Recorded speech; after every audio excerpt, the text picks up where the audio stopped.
Welcome back to guys, स्वागत है आपका फिर से एक नए वीडियो में। गाइस 4 सितंबर 2025 की फिर से बीएसएनएल थर्ड पीआरसी से रिलेटेड एक और अपडेट निकल कर आई है, जहां पर एक समस्या है। जो सर्कल की परिषदें हैं उनका पुनर्गठन नहीं हो पा रहा है, रीऑर्गेनाइजेशन नहीं हो पा रहा है, जितनी भी काउंसिल है और जो लोकल काउंसिल है इनका गठन नहीं हो पा रहा है। ठीक है, तो यहाँ पर जो कर्मचारी है वो चाहते हैं कि जो थर्ड पीआरसी लागू हो उसके बाद यहाँ पर जो सर्किल के जितनी भी परिषदें हैं उनका पुनर्गठन हो।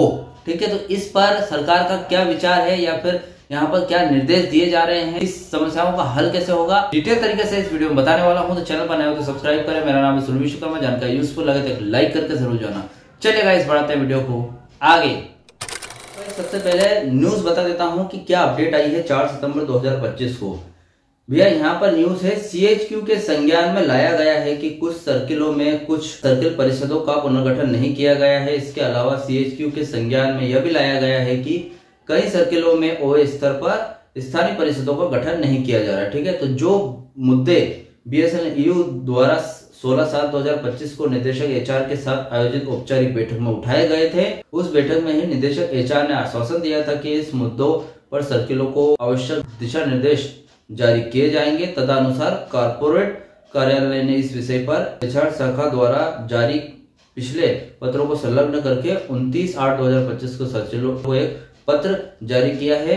एचआर शाखा ने यह भी निर्देश दिया है कि औपचारिक बैठकों को मान्यता प्राप्त यूनियनों को दिया जाना चाहिए। तो भाई देखिए, ये 4 सितंबर की न्यूज है। तो इस न्यूज में डिटेल तरीके से कुछ बताया नहीं गया है, जो भी है डायरेक्ट न्यूज में बता दिया गया है, अपडेट में बता दिया गया है। अब डिटेल मैं करूंगा इस वीडियो में, पूरा स्पष्ट रूप से डिटेल तरीके से समझाऊंगा, तो पूरा वीडियो जरूर देखना। ठीक है, तो चलिए डिटेल तरीके से बताते हैं। यहाँ पर गाइस आपको 2 पॉइंट्स के हिसाब से यहाँ पर 2 समस्याएं बताई गई है। एक तो यह है सर्कल परिषदों का पुनर्गठन नहीं हुआ है। ठीक है, सर्कल जो काउंसिल है इसका रीऑर्गेनाइजेशन नहीं हुआ अभी तक। और जो सेकंड है यहाँ पर जो स्थायी परिषद, ठीक है, स्थानीय परिषद मतलब कि जो लोकल काउंसिल होता है उनका गठन नहीं किया गया। ठीक है, तो यहाँ पर 2 पॉइंट है। तो पहला पॉइंट है सर्कल परिषदों का पुनर्गठन नहीं हुआ। ठीक है, तो देखिए आपको पता होगा गाइस कि हर यूनियन की अपनी खुद की एक परिषद होती है। जैसे कि बीएसएनएल यूनियन की भी एक परिषद है, काउंसलिंग है, जो कि क्या है यूनियन के कार्यभार वगैरह संभालती है, एक समिति है। ठीक है, इसका काम ये होता है जो कर्मचारी की जितनी भी समस्याएं होती है वो मैनेजमेंट के सामने रखती है। ठीक है, तो ऐसा जो परिषद होता है उसका जो पुनर्गठन अभी तक नहीं हो पाया है, तो कर्मचारी चाहते हैं कि इसका पुनर्गठन हो। ठीक है, अब जो सेकंड बात आती है, स्थानीय काउंसिल अभी तक नहीं बनी है, तो इसका क्या मैटर है वो देख लेते हैं।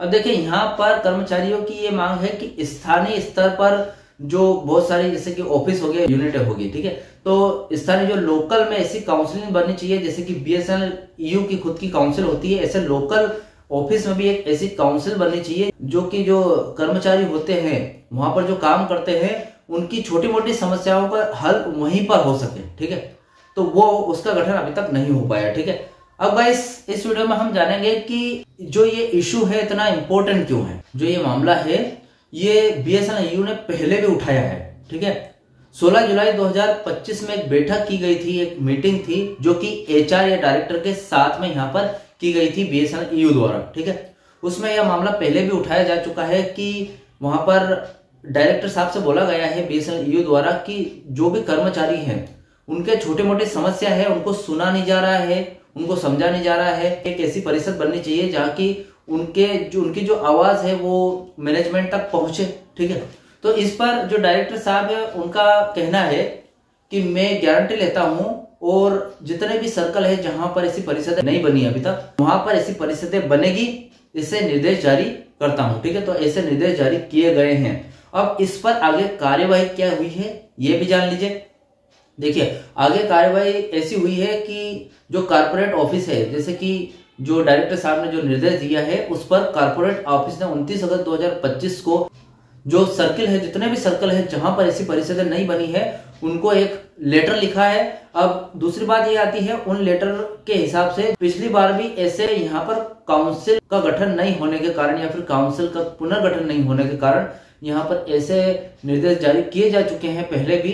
तो वो जो लेटर लिखा गया है, जो पुराने निर्देश दिए गए थे, पुराने ऑर्डर दिए गए थे, इनका भी जिक्र किया गया है। ठीक है, अब देखिए यहाँ पर नए जो ऑर्डर जारी किए हैं वो देखो, यहाँ पर खास तौर पर यह बताया गया है कि बहुत सारी ऐसी परिषदें हैं जिनका गठन अभी तक नहीं हुआ है, वो उनका गठन हो, और जो कि मान्यता प्राप्त यूनियन है जैसे कि BSNL EU, उनके साथ एक बैठक की जाए, और जहां पर यह सुनिश्चित करना होगा उस बैठक में कि अभी तक बहुत सारी परिषदों का गठन नहीं हुआ है तो उनका गठन हो। उसके बाद बहुत सारी ऐसी परिषदें हैं जहां पर उनका पुनर्गठन नहीं हुआ तो उनका भी पुनर्गठन होना है। ठीक है, तो इससे क्या होगा, इससे क्या कि जो BSNL के कर्मचारी है बहुत सारे, उनकी जितनी भी छोटी मोटी समस्याएं हैं उनको मैनेजमेंट के सामने रखा जाएगा। इससे मैनेजमेंट के सामने डायरेक्ट उनकी आवाज पहुंचेगी। ठीक है, और लास्ट में यह पत्र कर्मचारियों और मैनेजमेंट के बीच संवाद और समस्याओं के समाधान की प्रक्रिया को बेहतर बनाने के लिए एक कदम है। ठीक है, तो गाइस 4 सितंबर 2025 की ये अपडेट थी। इस अपडेट को मैंने पूरा स्पष्टीकरण कर दिया है। आई होप आपको पूरा समझ में आया होगा, और अगर इस अपडेट से रिलेटेड कोई डाउट क्वेश्चन वगैरह है आपके तो मुझे कमेंट बॉक्स में कमेंट कर सकते हैं। वीडियो अच्छा लगे तो वीडियो को लाइक कमेंट से जरूर करें। मिलते हैं गाइस नेक्स्ट वीडियो में। सी यू सून।